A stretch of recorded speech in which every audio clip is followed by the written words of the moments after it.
Okay, everybody, welcome back to the show.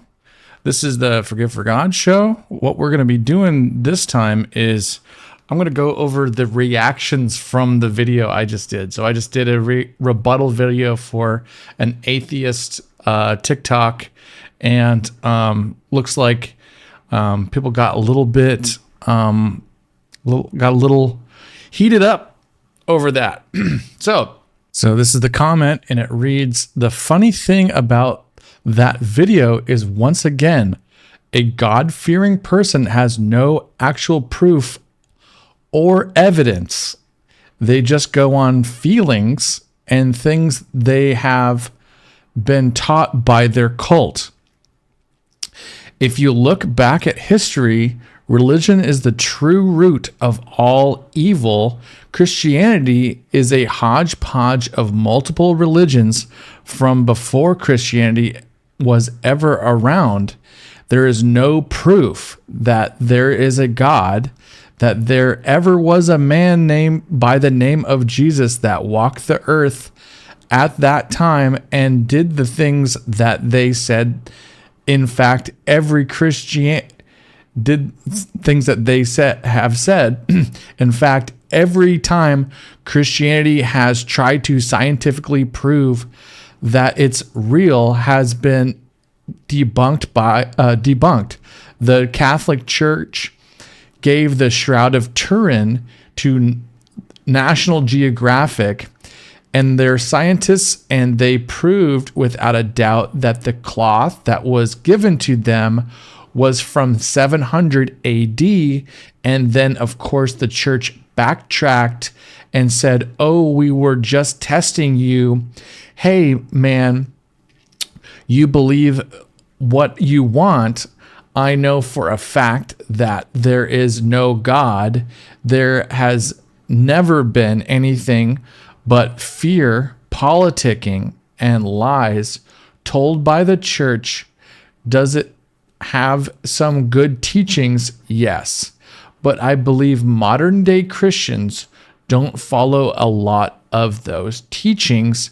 Not only that, there are many inconsistencies and so much backtracking done and so many changes throughout the history of the church, just a con more people." Okay, so if we can break this down. So it says, the funny thing about the video is, once again, God-fearing people have no actual proof or evidence. So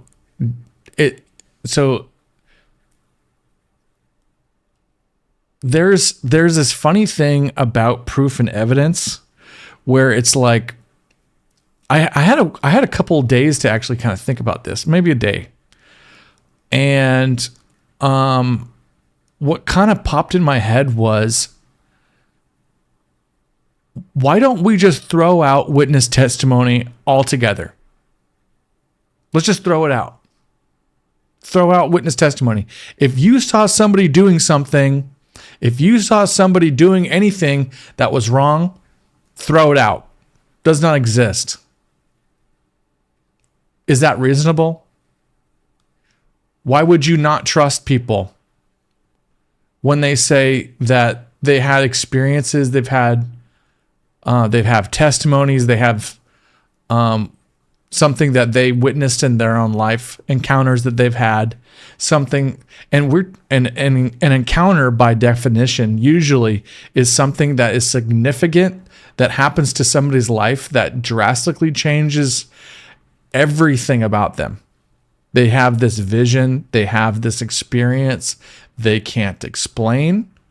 It's like, and at this point now, if you go and Google it, there's more encounters probably a day than probably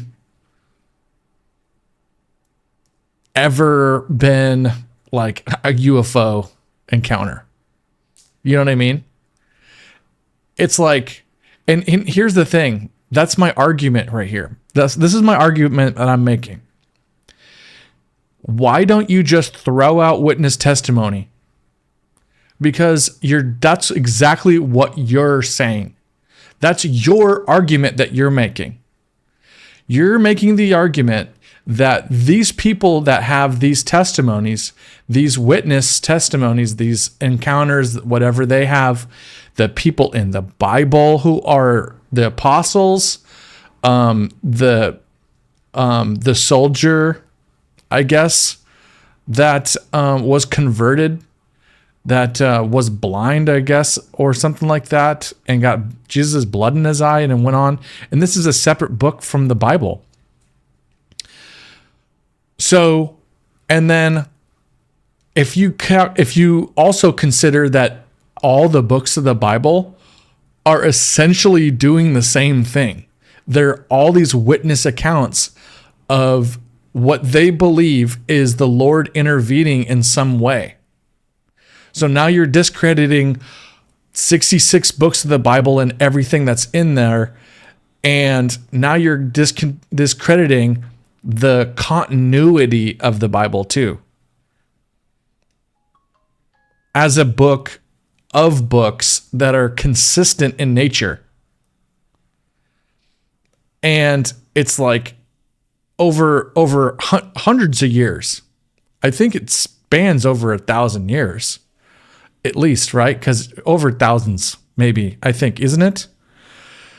So that's my first rebuttal, is you'll have to just, by this argument that there is no proof, that you have to now disregard anybody's witness testimony.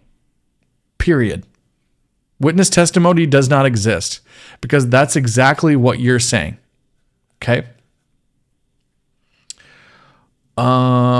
And then they go on feelings.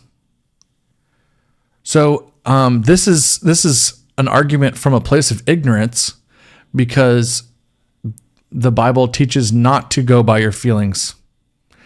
Because your feelings are your flesh, and your flesh will lie to you. Okay?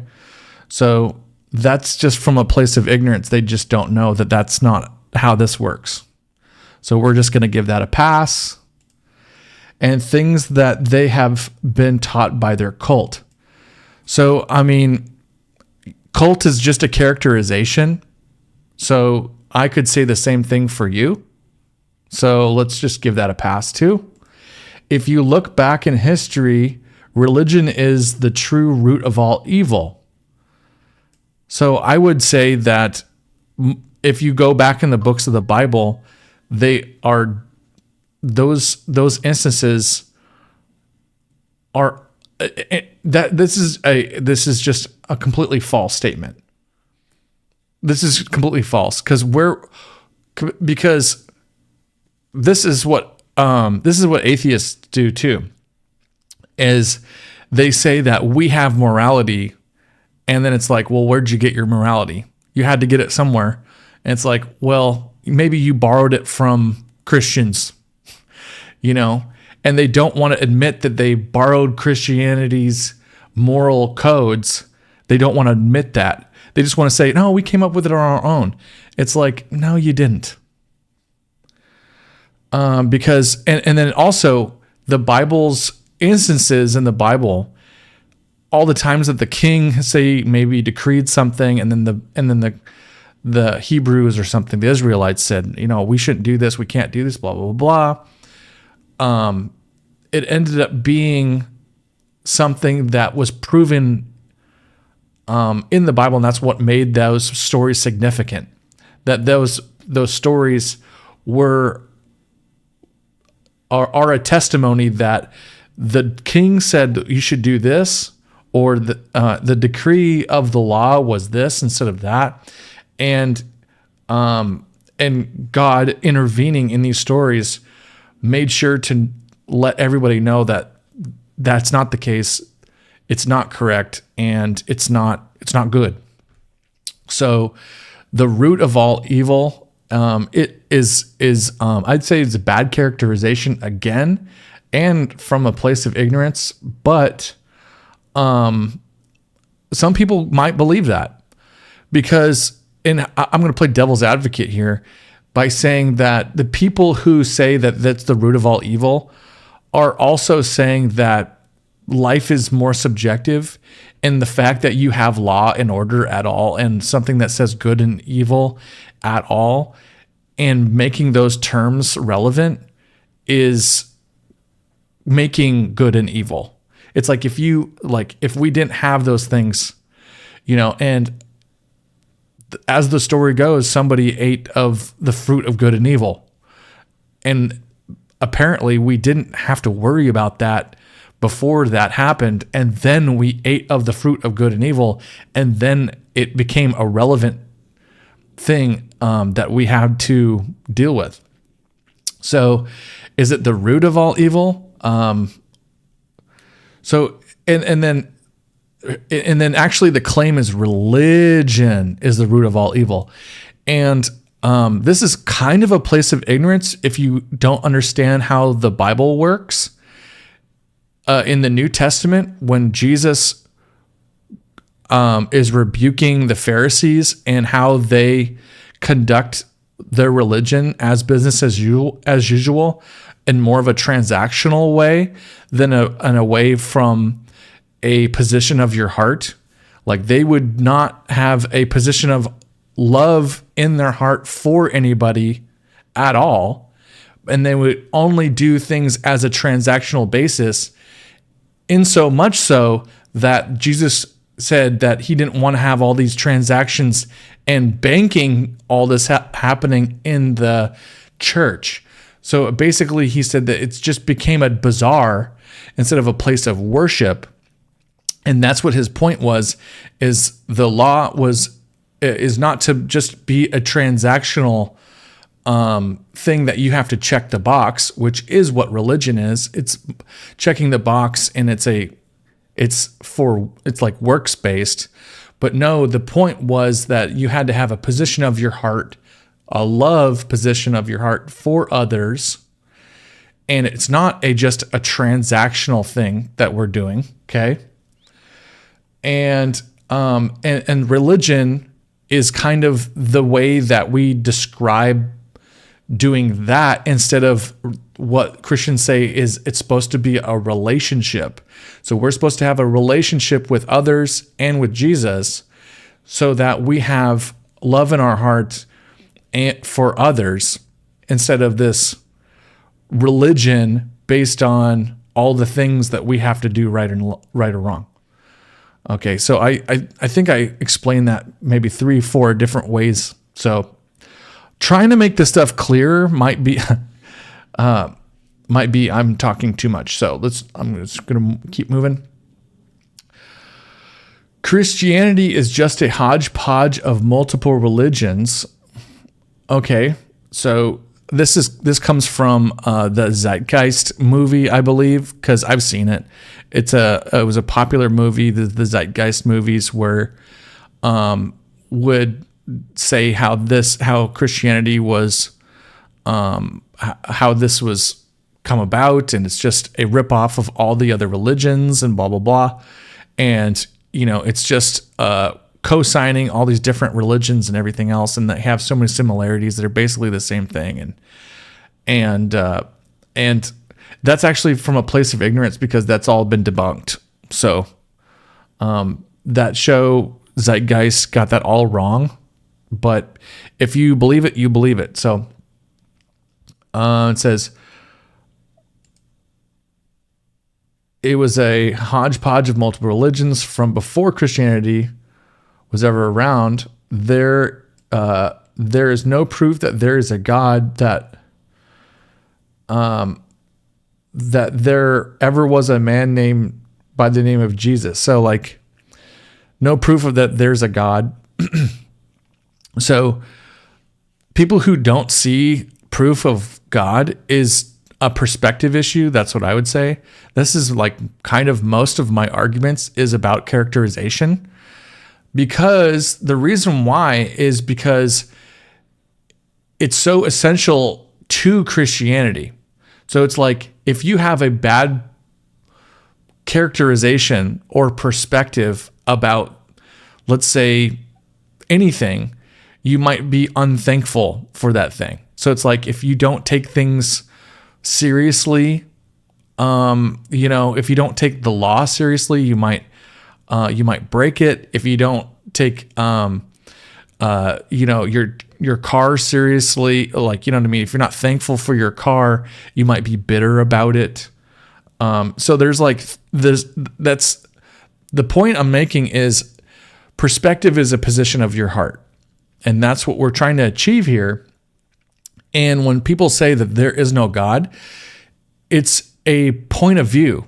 It's a perspective, because it's not necessarily based in facts. Because if you can't leave a place for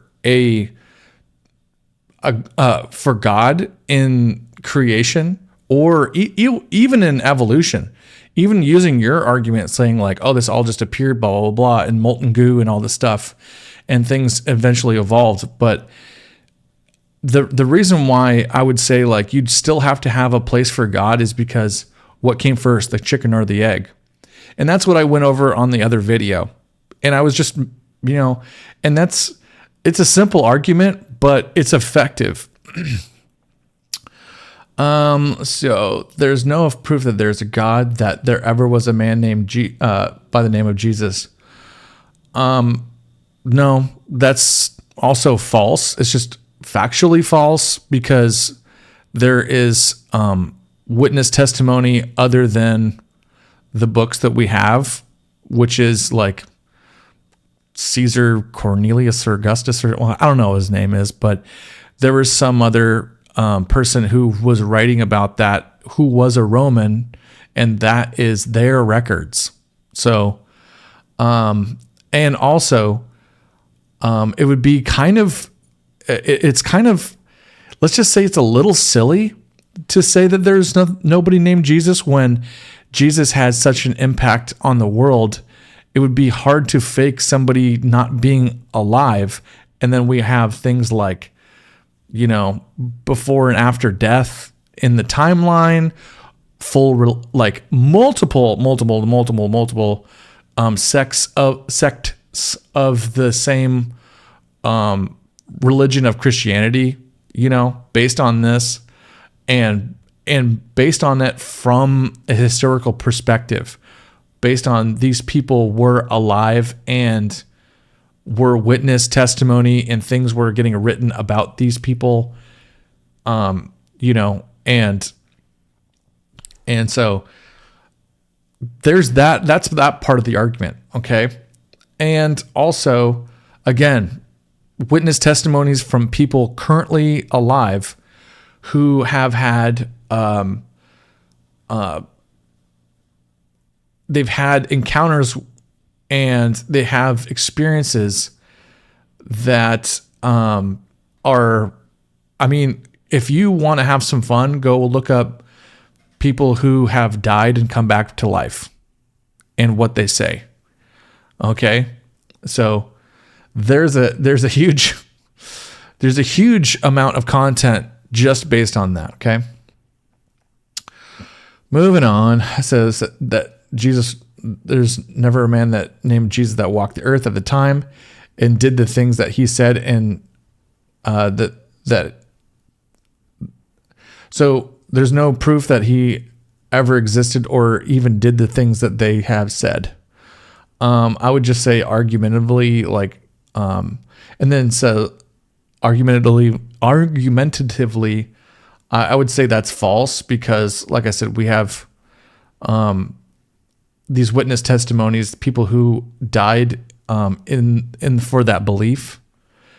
And also, if you think that it's just from a hodgepodge of other religions, and if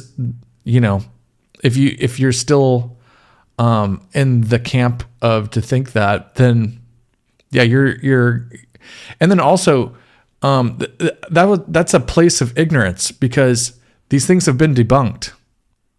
So, okay, so it says every time Christianity has ever tried to be scientifically proven maybe that it's real has been debunked. Okay, so the debunked videos for Christianity also have debunked videos about them. So if you haven't seen the other side of the argument, and here's more likely the situation here is when you believe something, that's what you believe.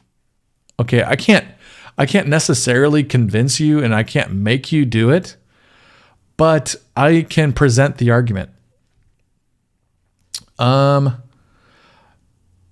Has been debunked. The Catholic Church gave the Shroud of Turin to National Geographic, and the scientists proved without a doubt that the cloth that was given to them was from 700 AD. Okay. And then, of course, the church backtracked and said, "Oh, we were just testing you." So basically, the problem with carbon dating and all that stuff, it's I would look into that because that's not necessary. The fact that you think that you can carbon date something within 100 or 200 or even 300 or even 1,000 years is pretty much laughable based on the way that they use carbon dating at all. Because from what I know, carbon dating isn't the magic bullet that you think it is.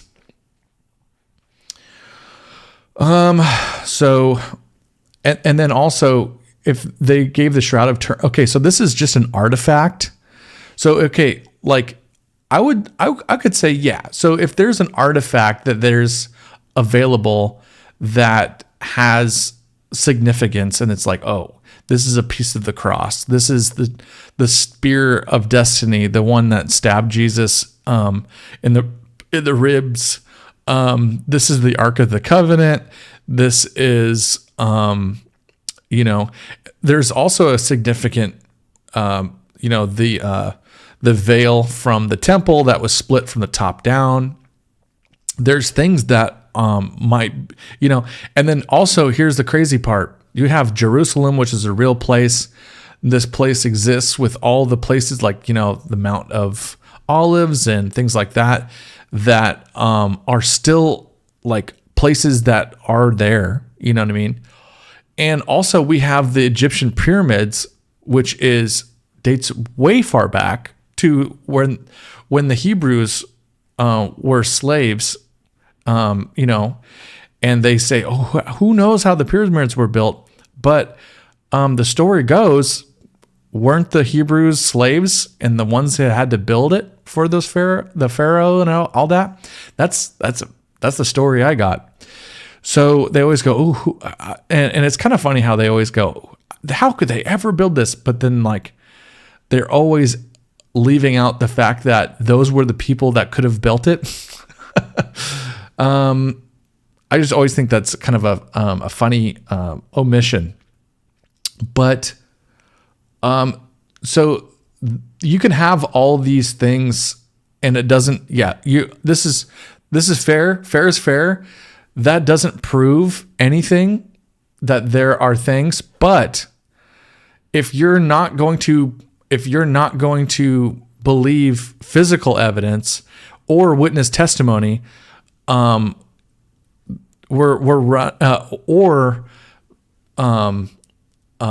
videos that also have been debunked, so they have, let's say, shaky origins as well. So your case is not looking good, even if that's what you have for your argument, because you're basically saying, let's throw out the scientific method by saying that our witness testimonies don't work. Also, not refusing to see the counter evidence. That's ignorance. And I don't know about this National Geographic scientists proving thing. This is because I've also heard stories about the Shroud of Turin that is like, this blood should be dead and it's not. They also have stuff about the Shroud of Turin where it's like there is an image on it and they don't know how that could have possibly happened, and they think that like the only way that that could have happened is like some sort of like flash of light, and it like it like made a photo onto a shroud, and it's like the technology to do that. How would you do that? They still can't even produce something that is a replica, let's just say.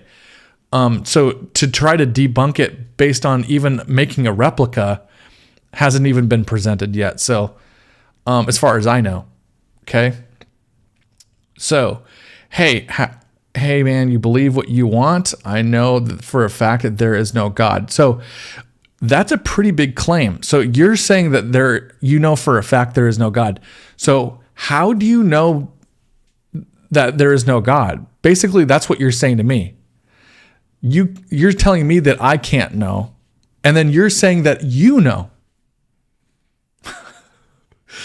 So that's not a good argument, because I would disagree, because I have my own witness testimony, and I have my own testimony for myself. I have other people that I do believe, and then also, yeah, I mean, it is the Bible's teaching about what Jesus talked about is something that I can scientifically replicate in my life. When I use forgiveness in my life, I can scientifically replicate a result. So if I don't forgive, I am angry and upset and bitter. If I don't have God's will in my heart for my life, and I have my own, I can replicate the conclusion that I'm going to be upset. And so that's what I'm saying. Like, that's repeatable. If you know that you basically can repeat the things in the Bible, the teachings, and their sound teachings, that is more evidence, I would say. And it's like, also, these teachings were like groundbreaking teachings. So, okay. Let's see here. So saying that there is no God, that's a pretty big demand. It says there has never been anything but fear, politicking, and lies told by the church. Does it have good teachings? Yes, but I believe modern day Christians don't follow a lot of those teachings. And I feel like a lot of people who are atheists and who are not believers and stuff always know every Christian and know how they are. They might have gotten burned by some Christians, but here's what I say. When you say all these Christians are this and this and they're so bad and blah, blah, blah, blah, I would argue, what do you consider bad? Because every time a Christian says, hey, maybe you should, this lifestyle isn't good for you, they get offended. So it's like, you're damned if you do and damned if you don't. So Christians who are trying to be nice and trying to be loving and trying to come to you and say, hey, look, I care about you and I want the best for you, you call them bad people. Do you know what I mean? Like, people say that they're bad for caring and to trying to bring the message to you, right? So there's that point that people say, oh, they're bad people just for even standing up for what they think is right, like, not killing babies or not, whatever, okay? So it's like, you have all those things that you say Christians are bad people for, but argumentatively, they're trying to do that from a place of, preserving life and preserving your life. Because Christians know that this is repeatable and this is good advice that you can do in your life, and it will change your life like in a big way. In a scientifically repeatable way. You will get the results that you want if you do this. It is a fact. And so it's like, okay, so there's that. So people think that Christians just doing what Christians do is bad. Okay, so there's that argument. Then there's people who are Christians who are not doing the right thing and who are just plain all bad at life people, right? So they're basically not good at, let's say, life in general, and they're falling short of their Christianity, and they're falling short against their brother. And also isn't that argument basically for my side? Because if you think about it, if you're saying that they're just not good enough Christians, aren't you arguing that being a Christian is good? And people say that all the time. It's like, all these Christians should do this and they should do that. Well, you're saying that Christians are good and should be contributing good things to society. So for you to not want to be a Christian you're admitting that you're doing something that's not the best you can do, right? So those are my two arguments about that. So it's about fear and politicking. Okay, I was the same way when I was back in the day. Okay, back in the day, I used to think that they always moved the goalpost. Every time I tried to do something, Christianity would always move the goalpost, and I was never good enough for no reason. I would try my best, and it was never good enough. Even after I did something I thought that was a good thing, it was never good enough. Okay, so until I found forgiveness and Jesus' teachings, I realized I have to forgive myself and I have to forgive others and I have to forgive God for being God, right? So if you're doing that, then you're going to be able to have peace about yourself and what you can achieve and what God's will is for your life and the cards you're dealt. If you're just dealt bad cards, then you can forgive the Lord for the cards that you were dealt, and you can have peace.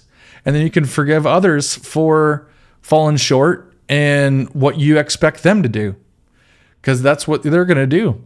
You know, even with people's best intentions, they're going to screw you up. And if you've ever been a parent, you'll know that for a fact. You'll try your best for your parent to be a parent, and your kids will still think you're a big bully sometimes. Okay, so let's see. There's nothing but fear. So that's what I'm saying. I agree that there's sometimes like that perspective coming from if you don't know that there is a better, that if Christianity hasn't been explained to you correctly, like it wasn't for me, then yeah, I would say it's those religions basically are just like, a lot of them are fear mongering. I can agree with that. Politicking. Yeah. Politicking. And here's the thing. Most of your complaints are most people's complaints about Christians are the same complaints that Jesus has for Christians and were for the Pharisees and stuff like that. Okay. So, you're not wrong to say like, you should be better, but I'll just say, if you've ever tried to be better, it's really hard. Okay. So that's why you have to give yourself some forgiveness, because it's tough work. And then here's the thing. You're out here trying, and then everyone's telling you that you're not good enough. Even everybody out here that's, you know what I mean? Now the world's saying that you're not good enough.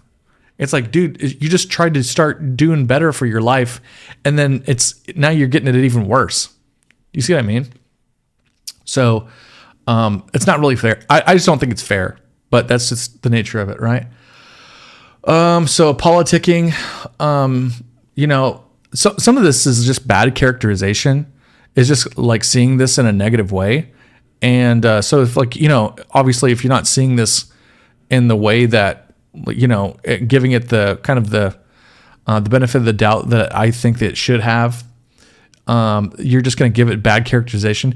And when you have this much bad characterization, I would say that you're not open to this at all. You already had your mind made up. And even if you had all the facts, or people have explained this stuff to you like in detail and refute your points, that means you're just choosing not to listen to the argument, and you just don't want to listen to it at all. So that's usually when I see this amount of negative characterization. I just kind of go, oh, okay, well, this person is just not interested whatsoever.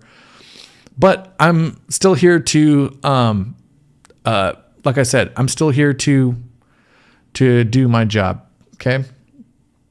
And lies told by the church. So I don't know what lies they're told by the church, and if they're lies, those are bad. So I can agree with that. Does it have some good teachings? Yes. Yeah. Okay. But I believe modern day Christians don't follow a lot of those teachings. Well, you don't know every Christian, and I hear that a lot, but okay, moving on. Not only that, there are so many inconsistencies. There's the inconsistencies, arguments are out there. There's all these so basically like the Gospels are not 3 copies of the same book. So, and if they're filling in some of the data for others and everything in different perspectives, it's like how many times have you tried to, if you've had 4 people in the same room, try to tell the same story, you're going to have 4 different stories. But when the cops are sitting down for people who are 4 witnesses, they might get something, like people might get a detail here or there that is all the single thread of truth through it. And you might get some things that are like, I don't know. You know what I mean? Like, and here's the thing. Is it possible that there's some error in the Bible? Well, I would say that I would be very careful as a Christian to think that, because God is very careful to put the things that he wants in the Bible. And I'm not going to just be out here saying, oh yeah, the Bible is wrong about this and wrong about that. So that's not going to be me. Okay. I have enough fear in my heart for trying to do the right thing to say that this has to be the infallible word of God. And in the inconsistencies, it has to be, the purpose has to be there. Okay. I have to say that. And it's also something that I believe. I believe that. I believe that these inconsistencies and maybe some things that are like, are meant to, I think there are some things that are meant to be stumbling blocks for people who don't want to see it, right? And I also think that so this seems like it's kind of, seems like it wouldn't be a good thing, but God doesn't like reveal all of the mysteries to you unless you are pressing into him. So you will be ignorant of these things altogether if you have all the wisdom in all these things, all the wisdom in all the stuff. You will be pretty much ignorant to it, and that's the point. It's because because like I said, there's so much perspective about things that you won't see the thing that you need to see without that perspective and choosing to believe it in your heart, right? And to see the good in those things and to experience that. Basically, that's why they call the Bible the bread, because you can eat it, and it's like, if you eat it and you don't believe it, it'll be bitter to you and you won't like it, and it won't be a good fruit for you, but if you believe it, it'll be like nourishment for you. So that's just the nature of it. It's like, if you if you have the perspective to believe it and to have faith, then you'll understand this. But if not, you'll never see it in the correct lens, and then that's it. So okay, so much backtracking, and so there's so much backtracking. Oops. There's so much backtracking done. I'm not really sure. I was pretty much saying that there is some inconsistencies, and I'm saying that, yeah, there is a few, like in Paul's writings and stuff like that. So I am conceding some of that, and I'm not a Bible scholar, but they have a lot of that stuff. I would love to, if anyone wants to bring up anything specifically, I'd love to kind of go over that anyway. And then, so there's so much backtracking done. I'm not really sure about that. I don't know what that means. There might be some instance there that, because I'm not really sure. I can't say what that is. I don't know.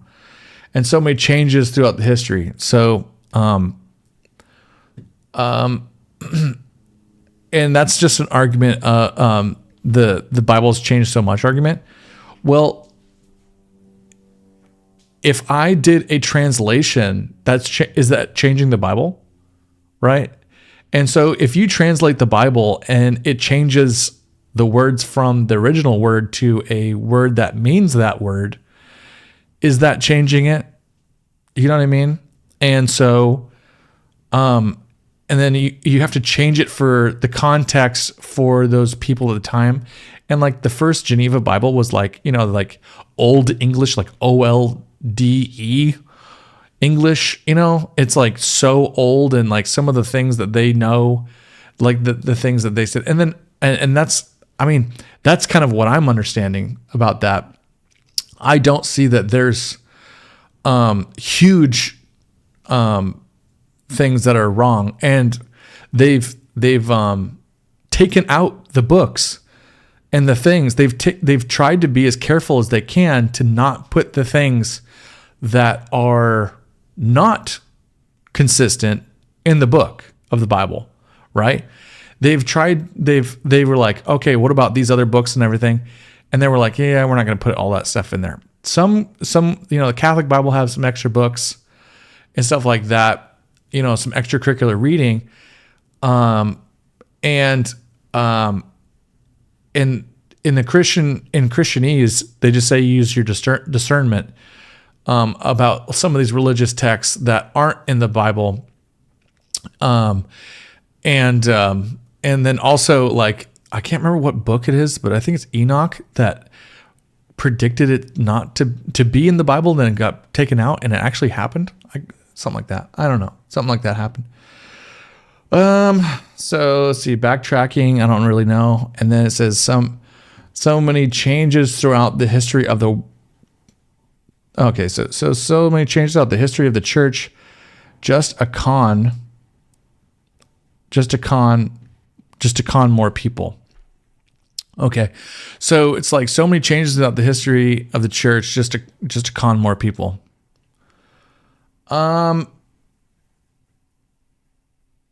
So I would just say that's just bad characterization. You're characterizing the witness. I would just say that's bad characterization, because it's like, because if that's your perspective about it, and you're saying that it's a con, and you're saying that you're just trying to dupe people, the opposite point of view is I would be curious, and here's kind of a question, a statement and a question, like how I would be curious how you interpreted the Bible, how you interpreted the gospel, and how you tried to do it in your life, and how did it fail? In what way did it fail? And I would be curious about that, right? Because it's like, how did you do Christianity, and how did it fail? And I think that sometimes you need counseling. You need somebody to go, nah, that's not how that works.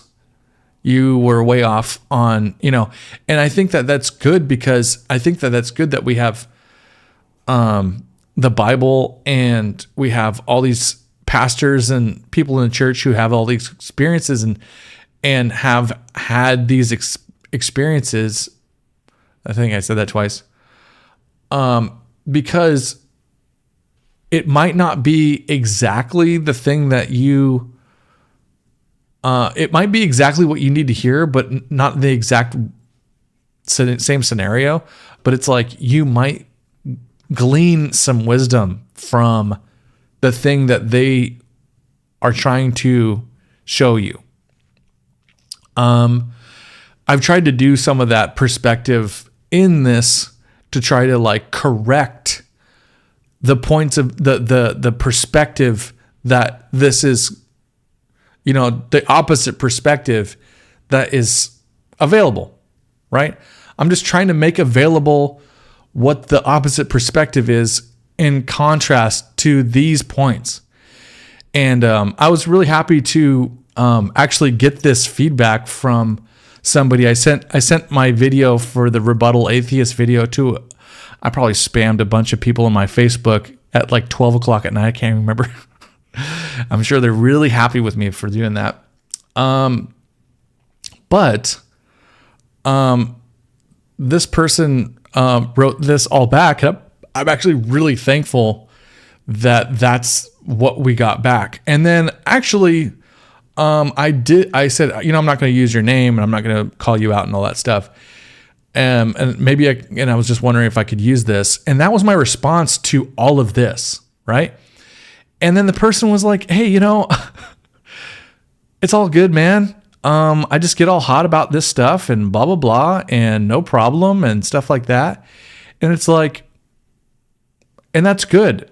So here's the thing. I do think that some people do have a lot of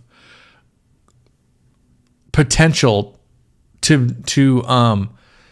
be way, like, be very effective in the kingdom and to enjoy its peace and its presence because of how Christian already this country is, and how we kind of instinctively know how to treat each other. And I think that's because this was a Christian country, and you can debate me and you can say, no. And I'm welcome to that. But this is my point, because so many people are saying nowadays, this is not even a point that's contested, that the morality of things, it's like, I don't have to have your Christian morality.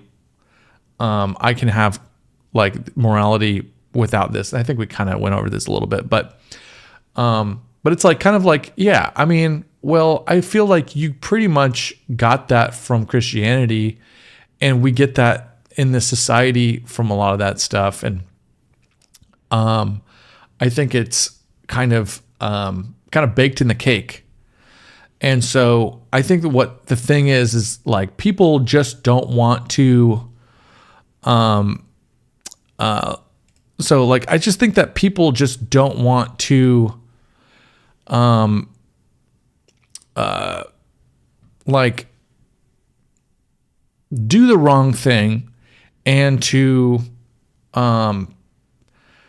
hurt anybody with religion, and there, it's like a big, you know what I mean? It's like the point of view is it can damage societies and stuff like that. And that is like what people are right now trying to go, well, maybe it's true. What if we play this out? What if we do take away religion and go, hey, like, this stuff doesn't work for everybody. We should let people have their, kind of libertarianism, just like, okay, let people do their thing. You don't have to have religion, da da da da da. and that's fine. The only thing is like, I would just be open to it for yourself. And also, if you do end up going, hey, you know what, this is actually really helpful. This is really great. I actually do enjoy having this kind of peace and this kind of, perspective in my life, just way positive. I like having this positivity about me and about like others and about my life, and, having this thankfulness and having this like, maybe you like that, right? And then maybe you're sitting there going, maybe this isn't that bad. Maybe more people should be kind of like this, maybe be more forgiving and stuff like that, and be more positive. And that's what I'm saying. Like, maybe you'll just be like, hey, it's not such a bad idea. And then my hope is then you would want to share that with others in the same way that I have it. You know what I mean? Like, and then you have it. That positivity that you're going, oh, okay, well, it's not even that bad. Like, I don't know why everyone's tripping. This is like, we should be, acting, this is how we should be moving out here. Right. So thanks again for watching. This was a really cool, like I said, this was really awesome. I'm really glad that I got this whole, thing from, one of my friends. And yeah, I've got friends that do not agree with me, but I think that I'm thankful that I am able to still be able to go, hey, cool, whatever. Just maybe I can be a testimony. Maybe I can try to be that Christian, a better Christian than the one that maybe hurt them and everything. And if it's a Christian that actually hurt you, you need to forgive that person. Okay. I had to do that. That was one of the steps that I had to do to be here, is to forgive Christians. Christians were on the list of people that I had to forgive. Okay. So I'm not surprised that people need to forgive Christians, because for me, that was one of the people that I had to forgive in my own life, my Christian friends. Okay. So thanks again. Thanks again, everybody, for watching, and like, share, subscribe. Let me know how you guys like this in the comments. I love the support. Yeah, thanks. Love y'all.